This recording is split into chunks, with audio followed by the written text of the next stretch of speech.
not sure that there's a great transition. Although we have been in a series that we've called Living as Sacrifices, and we opened this series up exploring that question of what are the things that we're being told to celebrate? Who are the people that we're putting up on pedestals?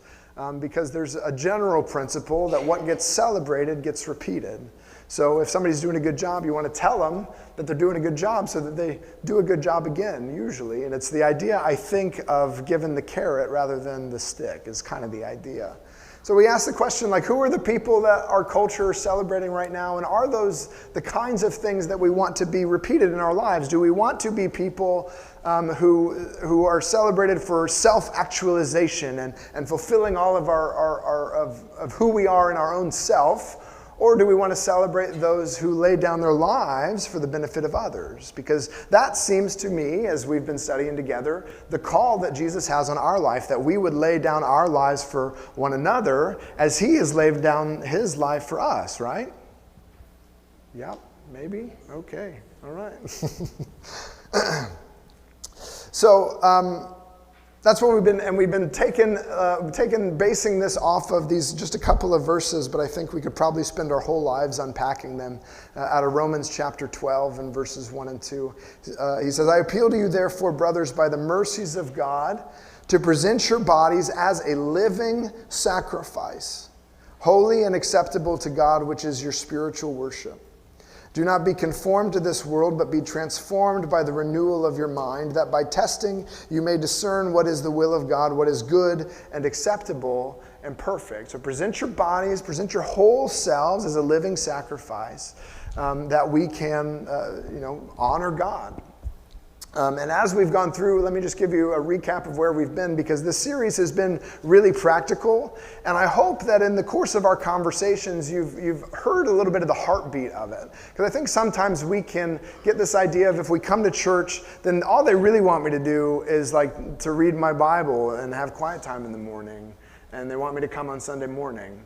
And so like we can narrow it down to some really, really small things, but that's not the heart of living as a sacrifice. So I can summarize really briefly the messages that we've had here. The first was life as a sacrifice starts with earnest prayer to the only one who can save. Like we begin with the gift that Jesus gave us, and then we turn around and we pray for those who have not yet received the gift. So real quick, like just pray and pray for yourself if you're lost, and if you're found, then pray for lost people. And don't stop, just keep praying. Second, sacrifices place themselves in spaces that reinforce their identity and calling. Sacrifices know that the place that you put yourself and the voices that you hear are going to continue to either reinforce something that you know about yourself, or they're going to try to steer you off. How many of us know that we are the sum total of like our group of friends, right? Like the people that we hang out with are going to influence the kind of people that we become. And so sacrifices place themselves in spaces that reinforce their identity and calling in Jesus. So real quick, like real simple, go to church. Like not because I need you to be here, but because maybe you might interact with some people here that are going to tell you things that are true about yourself that nobody else in your life is going to tell you. So go to church.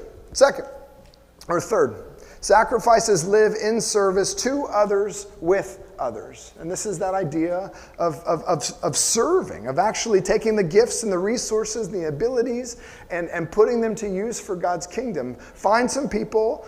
Maybe you feel like you are the kind of person who likes organizing people together to do something greater than a single individual could do. We need that kind of organized service. And so get together with a team and serve together with a team. Or use, like, even if you don't want to do that, like live your life in a way that serves to other people, an attitude of service. So that's kind of where we've been.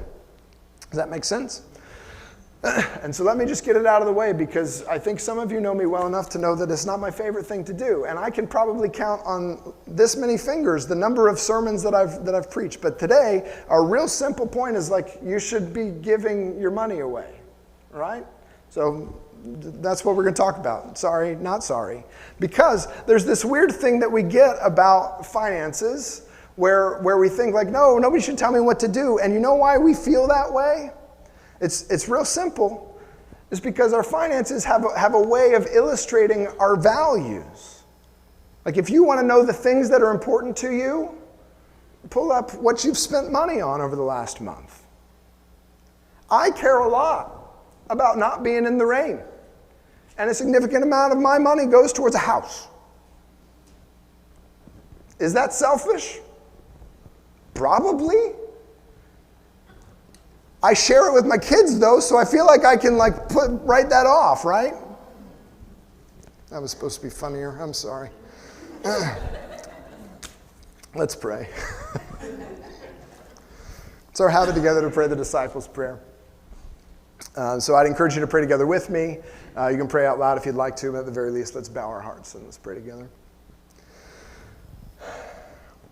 Our Father in heaven, hallowed be your name. Your kingdom come, your will be done on earth as it is in heaven. Give us this day our daily bread, and forgive us our debts, as we also have forgiven our debtors. And lead us not into temptation, but deliver us from evil. For thine is the kingdom, and the power, and the glory forever. Amen. We're going to start this morning in Romans chapter 15, if you'd like to turn there. And the blue Bibles here is on page 1185. They're kind of tucked under the chairs. They're kind of scattered around the room. 1085 in the blue Bibles, Romans chapter 15. And we're not going to stay there. We're going to discover something in chapter 15 that is going to open up a little bit of a can of worms. And I'm actually going to open the whole thing up and dump them out, because this is a story that is difficult to tell, because it's not just in one place. The story, you have to piece together the end of a couple of different letters to be able to see the picture of what's going on. So it's kind of difficult to tell, but I think it's an important story, and there are some really beautiful principles in it. And so if you're willing to track with me through it, I'd like to try to do that. We're going to start in Romans 15.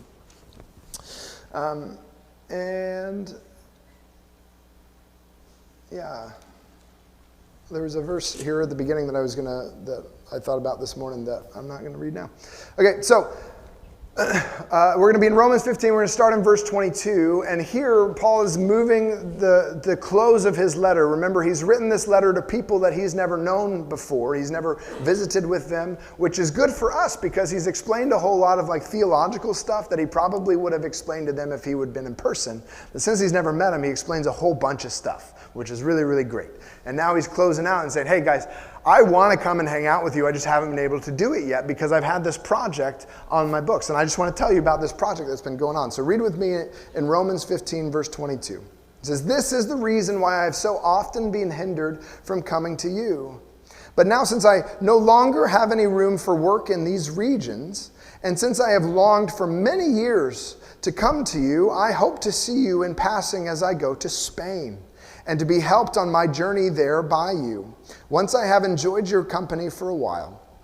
At present, however, I'm going to Jerusalem, bringing aid to the saints. For Macedonia and Achaia have been pleased to make some contribution for the poor among the saints at Jerusalem. For they were pleased to do it, and indeed they owe it to them. For if the Gentiles have come to share in their spiritual blessings, they ought also to be of service to them in material blessings.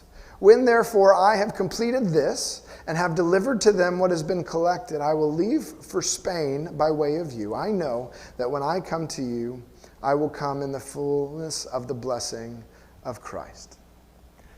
Amen. That's so sweet.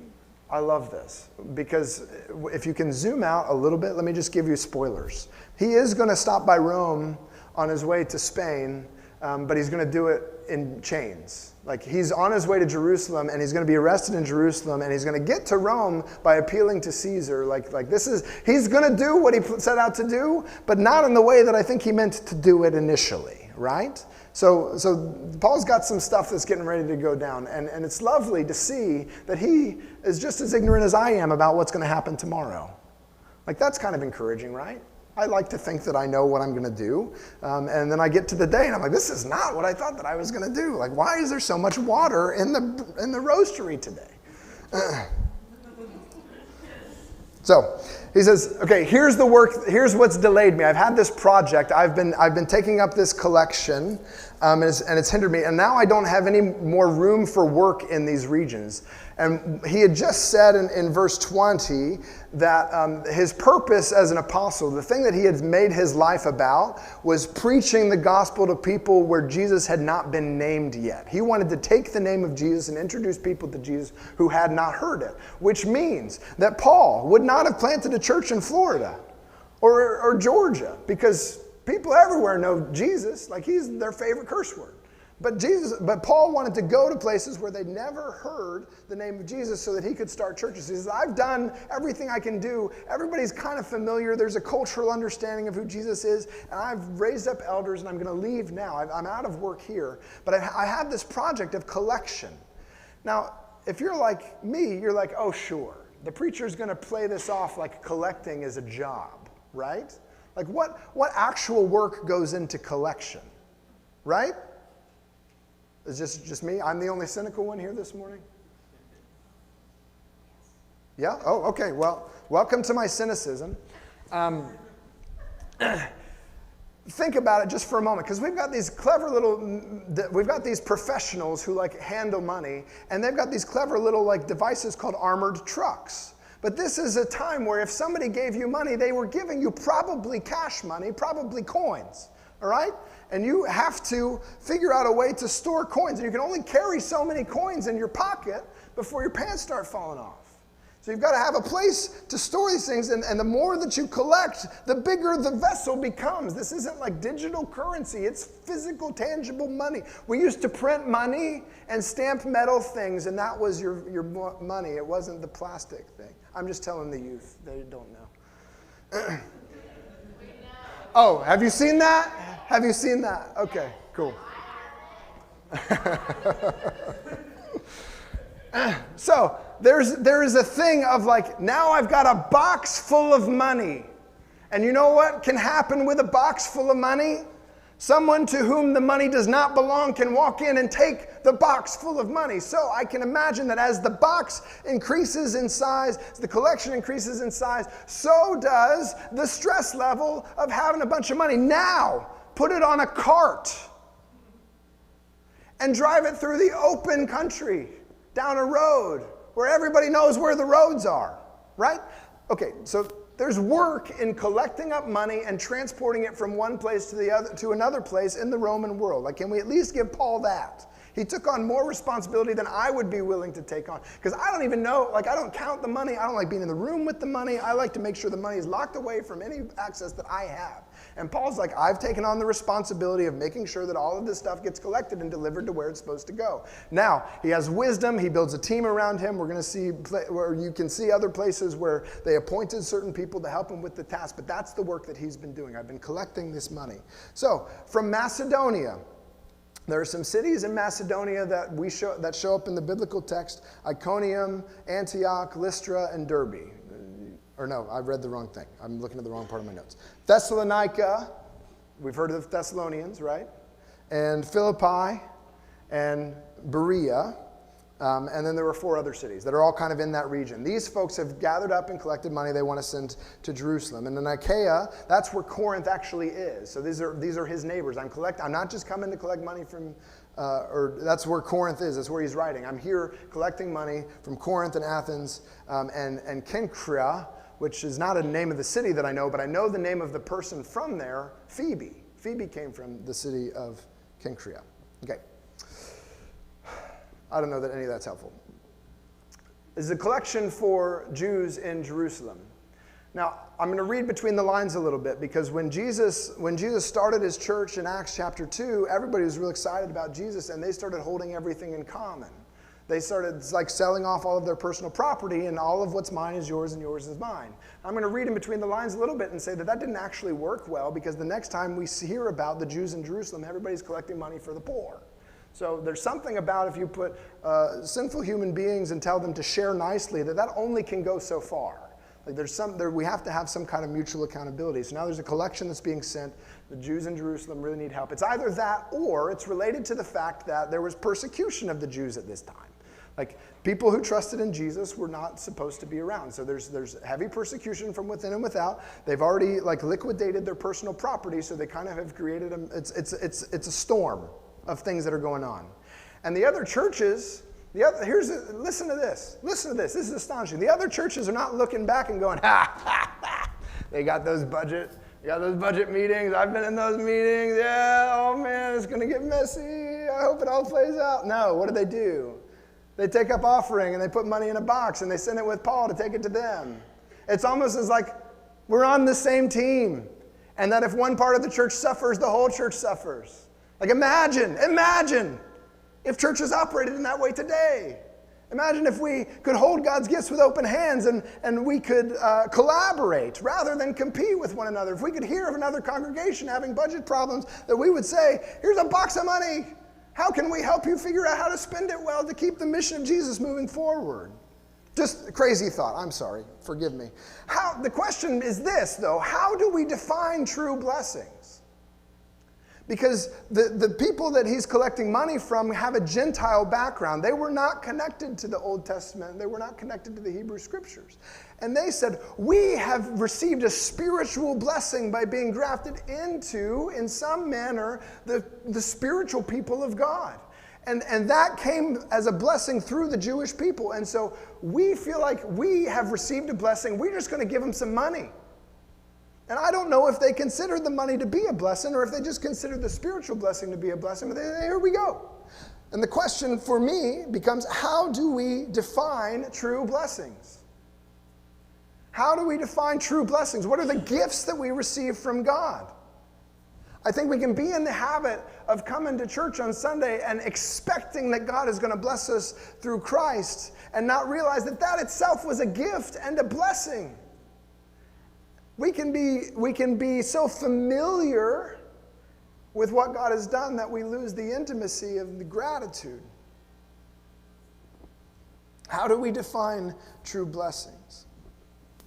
So he takes a collection and he sends it on. Here's our big idea. Sacrifices purposefully surrender their blessings for God's good use. Sacrifices purposefully surrender their blessings for God's good use. Now, I mentioned I want to tell you a story that's kind of scattered through a couple of different letters. This is where we're going to jump off from in 1 Corinthians 15. We're going to skip over to, or in Romans 15, excuse me, I'm going to get messed up. In Romans 15, we're going to skip to 1 Corinthians 16 and just see a couple of verses in 1 Corinthians 16 before we jump to 2 Corinthians. This is just the next book over, so it shouldn't be too terribly difficult to find. And it's on page 1186. That's not right. Oh, 1201. Apparently I can't keep my eyeballs on the paper right today. So 1 Corinthians chapter 16, verses 1 through 4. So this is now a different congregation. This is in Corinth, that is in the region of Achaia. So this is before Paul comes to Achaia, before he is writing to the Romans. He says, now concerning the collections for the saints, as I directed the churches of Galatia, so you also are to do. And here's the method. On the first day of every week, each of you is to put something aside and store it up, as he may prosper, so that there will be no collecting when I come. And when I arrive, I will send those whom you accredit by letter to carry your gift to Jerusalem. If it seems advisable that I should go also, they will accompany me. So, he's saying here at the beginning, or he's saying at the start of this, we need to have a system. I don't want to roll up in town and ask you guys for money and y'all go to comb under the couch cushions to try to find stuff. So if you want to give an offering, if you want to do this, then what you ought to do is you ought to put something aside so that when I get there, then there's nothing to gather or collect. It's already just sitting aside. You need to put it in functionally a savings account until I show up. And when I show up, we're just going to take that money. And when I arrive, I'll send those whom you accredit by letter. So who are the people that you appoint to go with me? And if you think that I should go too, then I'll go too. I'm going to Jerusalem anyway, right? So there's responsibility, there's accountability, and there's systematic planning. And if you're like me, that's kind of a bummer. I don't like systematic planning. Like, I don't like being disciplined to have something set aside for a little bit. Like, I'd rather just like live in the moment. Right? It feels so much better to splurge, doesn't it?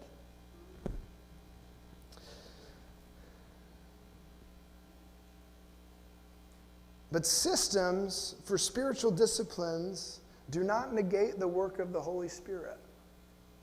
And this was a lesson that I learned a long time ago, not a long time ago, a couple years ago, as we started working through even sermon planning and stuff like that. But I've seen I won't bore you with that. Let me talk about sex, because you'll listen to that. Systems for spiritual disciplines do not negate the work of the Holy Spirit. There's times when in your marriage relationship, you're just too crazy busy. And there's always one thing going off or another thing going off. And there's times where it's like we never even see each other. We're ships crossing in the night. And there's a system called your calendar that sometimes feels like it's running your life. But I tell you, if you just put a little thing on there like date night, quote unquote, sex time, sexy time, like that seems like unnecessary, right? Sometimes we need to just set some boundaries. Sometimes we just need to say, I'm carving out time to be with you. And that does not, like that intimacy does not negate, or the system did not negate the intimacy that it led to. It actually helped it to happen. Sometimes the systems for spiritual disciplines, we get so worked up on the system, we think the system is the thing, but the system is guiding us towards intimacy. And here we have a reflection where Paul's proposing to this church a model of systematic giving. Make a plan for what you're going to set aside, make a plan for what you're going to give, so that it's not a big burden when the time comes, because I don't want to mess up, I don't want to fight with you about this. You said you wanted to collect an offering, so I'm just here to collect the offering. And if you didn't save anything, then I'm not going to fight you about it, right? Systems for spiritual disciplines do not negate the work of the Holy Spirit. If we don't, on purpose, carve out time, everything else will eat up what we intended to do, right? Anybody else loathe their notifications on their phone? Guess what? You can turn them off. That's a different sermon. Do we make plans to be generous? Do we make plans to be generous? Now, do we want to be generous? Do we aspire to be generous people someday in some season of life? Do we make plans to be generous? Do we carve out space in our budget of I'm blocking off this money and I'm putting the Lord's name on it, and when He brings somebody to me that needs something, that is for them? Do we make plans to be generous? Or are we just expecting that at one point we're going to have a little bit left over that we can give off to God? God does not operate a thrift store. He's not waiting for your leftovers. I think He has a right to expect us to plan to be generous with the gifts that He has given to us. Sacrifices purposefully surrender their blessings for God's good use. Now, let's look at 2 Corinthians chapter 8. And I knew that I was coming to this week. I was familiar with the outline of 2 Corinthians, and I knew some of the content, but man, the attitudes in this passage, I hope it blows your mind the way it blew my mind this week. 2 Corinthians chapter 8, I'm going to read verses 1 through 15. It's on page 1206, just a couple pages over. And this is 1 year later. So after he finishes writing 1 Corinthians, he seems to write 1.5 Corinthians, which is, he's a little bit more direct with them. And then he writes what we call 2 Corinthians to kind of ice the cake a little bit. Hey, I need to... Anyway, so this is 2 Corinthians, and he goes into more detail describing the attitudes and the actions behind this gift and this offering. And some of his, it is so helpful, and it is so beautiful, and let me share it with you. So, 2 Corinthians chapter 8. We want you to know, brothers, about the grace of God that has been given among the churches of Macedonia. So these are churches that have been collecting money in order to send to Jerusalem. I want you to know about what God's been doing over there, because it can just sound like they're sending a check, but I need you to know what is actually happening. For in a severe test of affliction, their abundance of joy and their extreme poverty have overflowed in a wealth of generosity on their part. For they gave according to their means, as I can testify, and beyond their means, of their own accord, begging us earnestly for the favor of taking part in the relief of the saints. And this is not as we expected, but they gave themselves first to the Lord and then by the will of God to us. Accordingly, we urge Titus that as he had started, so he should complete among you this act of grace. But as you excel in everything, in faith, in speech, in knowledge, in all earnestness, and in our love for you, see that you also excel in this act of grace also. So he says, these churches that are from maybe poorer states, like Corinth is in Achaia, it's a little bit more wealthy. That's where Athens is. These are wealthier cities, port cities. It says, up in Macedonia, where they're kind of landlocked and the money isn't as good and the roads aren't as nice, like up there, they decided that they also wanted to give money. And this was in a time of trial. They were actually being persecuted and they actually didn't have enough. But they gave according to their means, and then they gave more than they could have like they were overly generous. And I think cynical me could read that and go, of course, Paul, this is the example that you're going to tell. But there's a thing that I don't know how to tell you other than to tell you. Pastors have a front row seat to see some really cool stuff that God's doing behind the scenes. And it's not often that we get to share it with you because people don't like their business up on the stage, right? And so Paul gets to tell you guys have no idea how cool it was. Like they wanted to give this gift, and we were looking at their circumstances going, man, like they're not going to give a whole lot, but I guess we'll do what we can to help them out. And then they gave according to their means, and then they gave even more. And it just blew my mind how much they were giving. I couldn't believe like how much they were struggling and how generous they were. And so he looks to the folks in Corinth in a more affluent area and says, hey, you excel in everything. Everything's going great for you, so why not you also excel in this? Verse 8. I say this not as a command, but to prove by the earnestness of others that your love is genuine. For you know that the grace of our Lord Jesus Christ, that though he was rich, yet for your sake he became poor, so that you by his poverty might become rich. And in this matter I give my judgment. This benefits you, who a year ago started not only to do this work, but also to desire to do it. So now finish doing it as well, so that your readiness in desiring it may be matched by your completing it out of what you have. For if the readiness is there, it is acceptable according to what a person has, not according to what he does not have. For I do not mean that others should be eased and you be burdened, but that as a matter of fairness, your abundance at the present time should supply their need, so that their abundance may supply your need, that there may be fairness. As it is written, and he's throwing back to Exodus. It's so beautiful. Whoever gathered much had nothing left over, and whoever gathered little had no lack. He's referring to manna and daily bread in the Exodus wilderness there. Okay. So this is a year later. He's writing to these folks. He's writing to the rich, wealthy churches and saying, hey, the poor churches have gone above and beyond. Like you said you wanted to give an offering, and all I'm doing is asking you to share the thing that you said that you wanted to do. If you didn't want to do it, then why'd you say you wanted to do it? I don't know. But here I am. I'm stuck in the middle here. I got to be the bad guy, right? Okay, let me just make some observations. One, this is not an obligation. Paul's not rolling up and saying, you better pay your tithe. See it in verse 3 and in verse 8. It's not an obligation. He's just saying, hey, give. Be generous according to what you have. Give.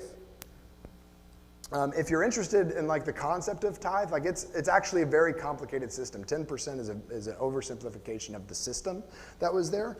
And Ethan, who is serving as the youth pastor in Lakeland, he did a sermon and actually went into all of the depths of the tithe and stuff. So I put a link for that in the sermon notes if you want to listen to a really smart kid talk about the tithe. That's not what I'm going to talk about.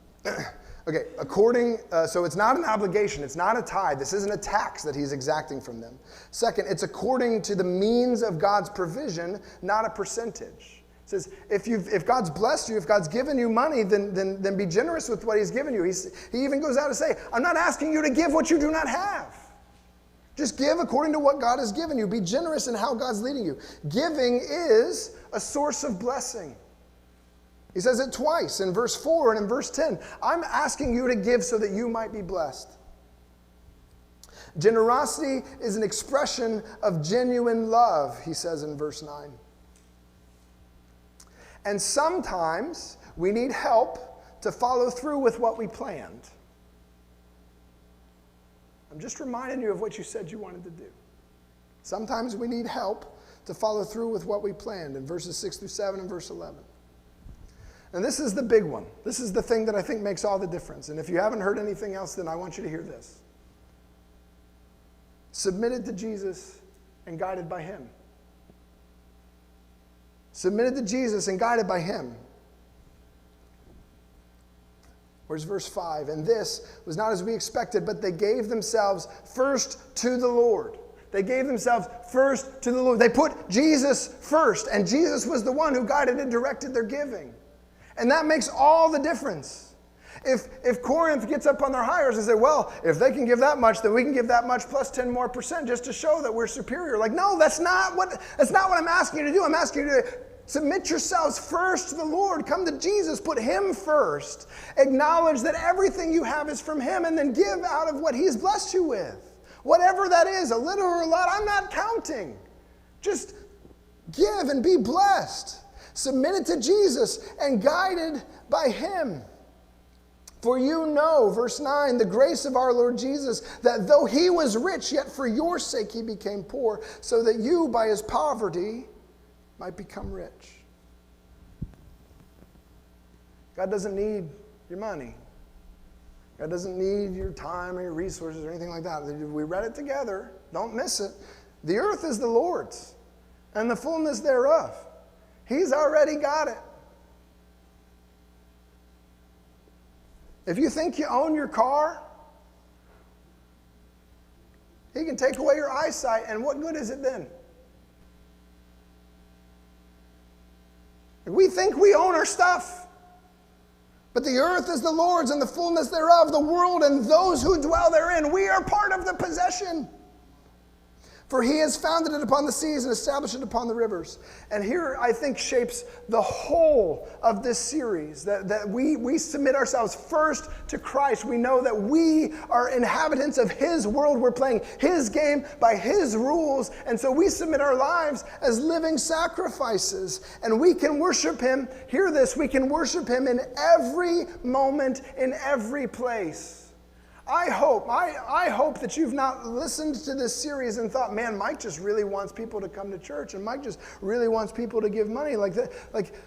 I want you to submit yourself first to Jesus, and where he leads you to spend, and where he leads you to give, and where he leads you to serve, do that with all your heart.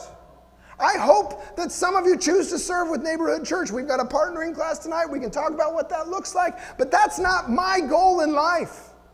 If you hear me and go out there and plug into another congregation and begin to grow spiritually and pour your life out in service to other people, that's a win, whether I make a dime. And we can worship him in every moment, in every place. You do not need to be here to pray. I love being led in music by Carlos, but the Lord meets me outside of this place too. The earth is the Lord's and the fullness thereof. We do not need to be in this place just to hear messages that are going to point us to what's true. Like, we can surround ourselves with people all over. We have the ability to curate our own media bubble that'll tell us just how great and wonderful we all are at the time. We can serve in all kinds of ways, all kinds of teams, all kinds of ministries across the county. You don't even have to really go that far to find some people to go shoulder to shoulder with and to work and serve the lost. We can worship him every moment by asking and trusting him for our daily bread. It's more than what we eat. Jessie was sick on the couch for 2 days. We've been married, we're coming up on 13 years, lucky number 13. I've seen her lay on the couch one time. She was on the couch for not 1 day, but 2 days this time. And there was no baby involved. Like usually there's a baby involved. I give a little bit of grace for that. This was no baby, just sick. Like, daggum. Give us this day our daily bread. Some days our daily bread is just to sleep. Some days our daily bread is to get out of the bed and to get to work. Here's the real question. Living as sacrifices, does worshiping Jesus permeate every moment of our lives? Does worshiping Jesus with our hands and our feet and our thoughts and our attitudes, does worshiping Jesus permeate every moment of our lives? Because sacrifices purposefully surrender their blessings for God's good use. I'll close by reading these next verses out of 2 Corinthians. 2 Corinthians in chapter 9, verses 6 through 11. The point is this. Whoever sows sparingly will also reap sparingly, and whoever sows bountifully will also reap bountifully. Each one must give as he has decided in his heart, not reluctantly or under compulsion, for God loves a cheerful giver. And God is able to make all the grace abound to you, so that having all sufficiency in all things at all times, you may abound in every good work. As it is written, he has distributed freely, he has given to the poor, his righteousness endures forever. He who supplies seed to the sower and bread for food will supply and multiply your seed for sowing and increase the harvest of your righteousness. You will be enriched in every way, to be generous in every way, which through us will produce thanksgiving to God. Let's pray.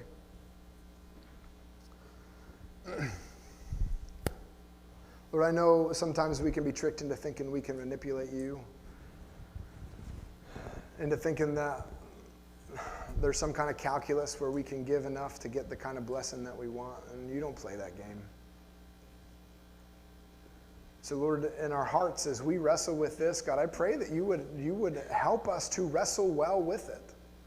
God, in the places where we feel tension, where we don't want to surrender to you, where we refuse to make a plan, where we're willing to sacrifice intimacy and blessing from you, God, I pray that you'd wrestle our hearts down.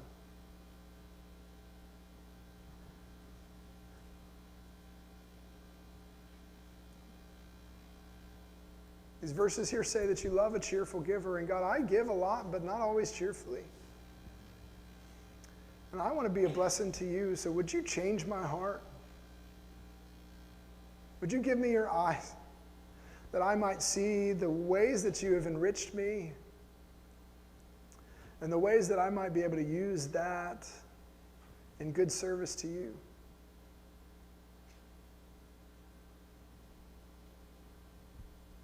Good Shepherd, would you correct us here?